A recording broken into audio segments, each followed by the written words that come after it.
Hello বন্ধুরা, আসসালামু আলাইকুম। কেমন আছেন সবাই? আশা করি কাছে দূরে যে যেখানে বসে আমার ভিডিওটি দেখতেছেন সবাই ভালো আছেন। আলহামদুলিল্লাহ, আমরাও বেশ ভালোই আছি। সবাইকে জিনুক ব্লগ অ্যান্ড কুক চ্যানেলে আরও একবার স্বাগতম জানাচ্ছি নতুন আরেকটি দিনের নতুন আরেকটি ফ্যামিলি ব্লগ এনজয় করার জন্য। আশা রাখছি বরাবর প্রতিটা ভিডিওর মতো আজকের ভিডিওটাও আপনাদের কাছে ভালো লাগবে।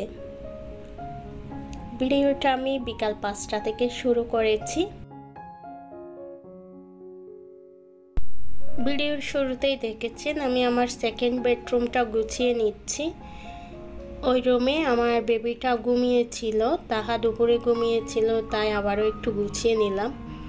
যারা আমার প্রিভিয়াস ব্লগগুলো দেখেন আপনারা জানেন আমি সকালের দিকে আমার পুরো বাসাটা গুছিয়ে রাখি, তারপরও বিকালের দিকে একটু টুকিটাকি গুছাতে হয়।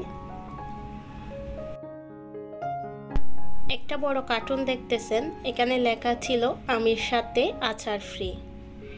আসলে আপনাদের ভাইয়া গতকালকে আম আনিয়েছিল, তো আমগুলো পাঠিয়েছে চাঁপাইনবাবগঞ্জ থেকে আপনাদের ভাইয়ার এক পরিচিত। তো উনির সাথে একটা আচারও পাঠিয়েছেন, এটা নাকি ওনার বাসায় তৈরি করা আচার। তো আমি তো পেয়ে বেশ খুশি, আর আচারটা মাশাআল্লাহ অনেক মজার ছিল। এতগুলো আমের মধ্যে 3-4টা আম পাকা ছিল আর সবগুলো আমি কাঁচা। তো যাই হোক, আমি আমগুলো গুছিয়ে রেখেছি। যে আমগুলো পেকেছে ওখান থেকে একটা আম কাটলাম। মাশাআল্লাহ, আমগুলোও বেশ মিষ্টি আর খেতেও অনেক মজার। আমার বাচ্চারা অনেক বেশি পছন্দ করেছে আমগুলো। এখানে আমি একটা আম কিউব করে কেটে দিয়েছি যেন ওরা খুব সহজে খেতে পারে।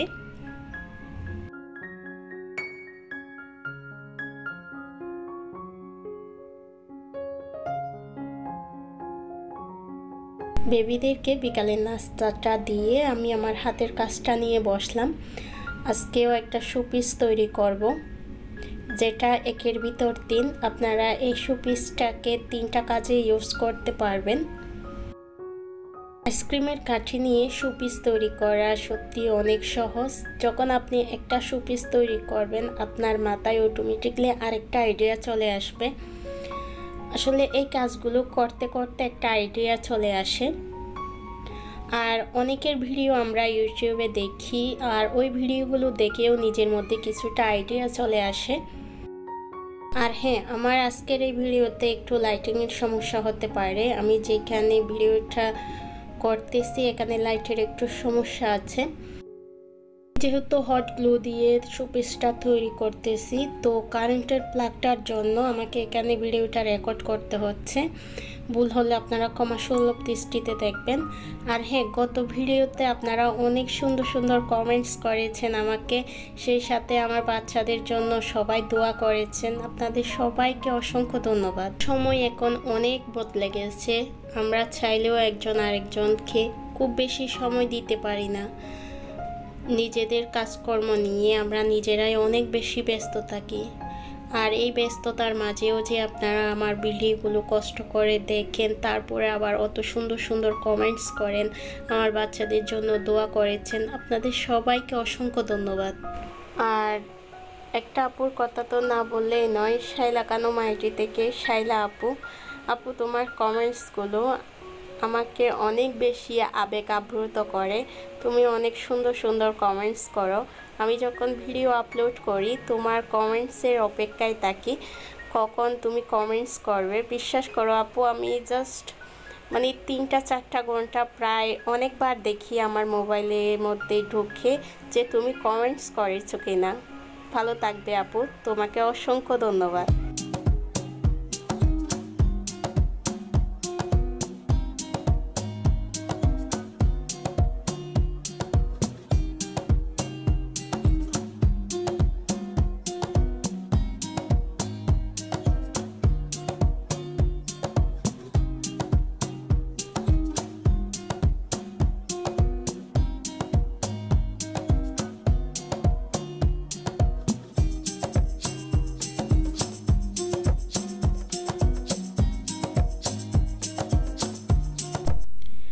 আইসক্রিমের এই স্টিকগুলো দিয়ে আজকে আমি আপনাদের সাথে যে শোপিসটা শেয়ার করতে যাচ্ছি, এটা হচ্ছে আপনার কলমদানি হিসাবে আপনি ইউজ করতে পারবেন, গাছের প্লান্টার হিসাবে ইউজ করতে পারবেন, ফ্লাওয়ার ভাস হিসাবে ইউজ করতে পারবেন। একের ভিতর 3। আর কিভাবে তৈরি করেছি দেখে হয়তো বুঝতে পেরেছেন। প্রথমে একটা মোবাইলের স্ট্যান্ড তৈরি করেছি, এরপর একটা ট্রেন মতো করে তৈরি করেছি। এই কাজগুলো দেখে আপনাদেরকে বুঝে নিতে হবে, এগুলো বলে বোঝানোটা অনেক কষ্টের আসলে, আর আপনারা একটু মন দিয়ে দেখলেই বুঝতে পারবেন। এই হাতের কাজগুলো আপনার ধীরে ধীরে সুন্দর হয়ে আসে। যেমন আমি আপনাদেরকে বলি, আজকে আপনি একটা জিনিস তৈরি করেছেন, কালকে যদি আপনি আরেকটা জিনিস তৈরি করতে যান, আজকেরটার চেয়ে আপনার আগামী কালকেরটা অনেক বেশি সুন্দর হবে। আসলে যে কোনো জিনিসের সফলতার পেছনে অদম্য ইচ্ছা শক্তি, সেই সাথে নিজের আত্মবিশ্বাসটা অনেক বেশি প্রয়োজন। যে কোনো কাজের সফলতা আনতে নিজের আত্মবিশ্বাসই যথেষ্ট।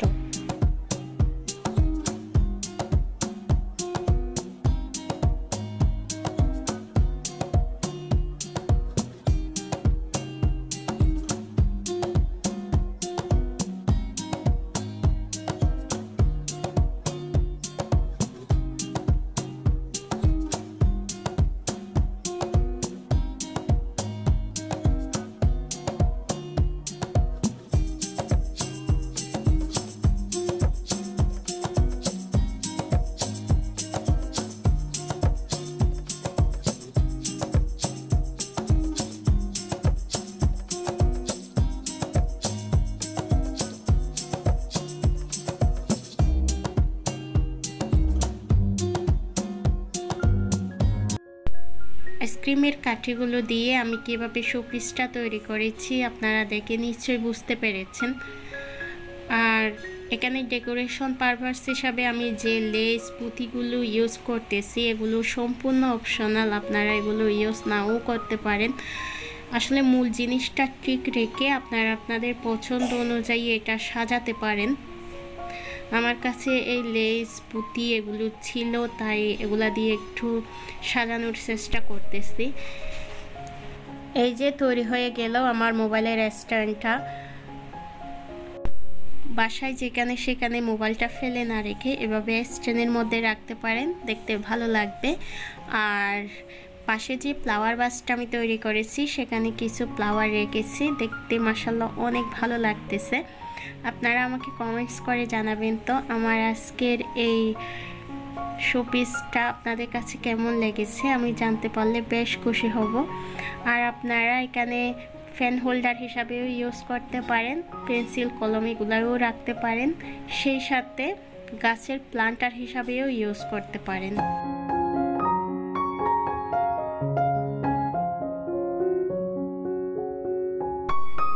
অনেক তো করলাম হাতের কাজ, বেশ অনেকখানি সময় চলে গেছে। এখন সন্ধ্যা 7টা মতো বাজতেছে, আর আমি মেয়েকে নিয়ে একটু বসাবো। আজকে থেকে ওদের স্কুল আবার কন্টিনিউ হয়েছে। তানহা সকালের দিকে স্কুলে গিয়েছিল, স্কুলে কি কি পড়িয়েছে আমি কিছুই দেখি নাই। এই তো ব্যাগ থেকে বই খাতা সব বের করে নিলাম। এখন দেখব কয়টা ক্লাস হয়েছে ওদের। ডায়েরিতে কিছুই লেখে নাই। তানহার কাছে জিজ্ঞেস করলাম, তানহা বলল মা সব খাতাতে লিখে আছে, ওইগুলাই শিখতে বলেছে। এখানে সংখ্যা লেখা ছিল কাউন্টিংয়ের মধ্যে, বাংলা, কাউন্টিং আর ইংলিশ, এই 3টা ক্লাস হয়েছে ওদের। তো আমি তানহার পড়াগুলো কমপ্লিট করব, সেই সাথে আপনাদের কাছ থেকেও বিদায় নিয়ে নেব।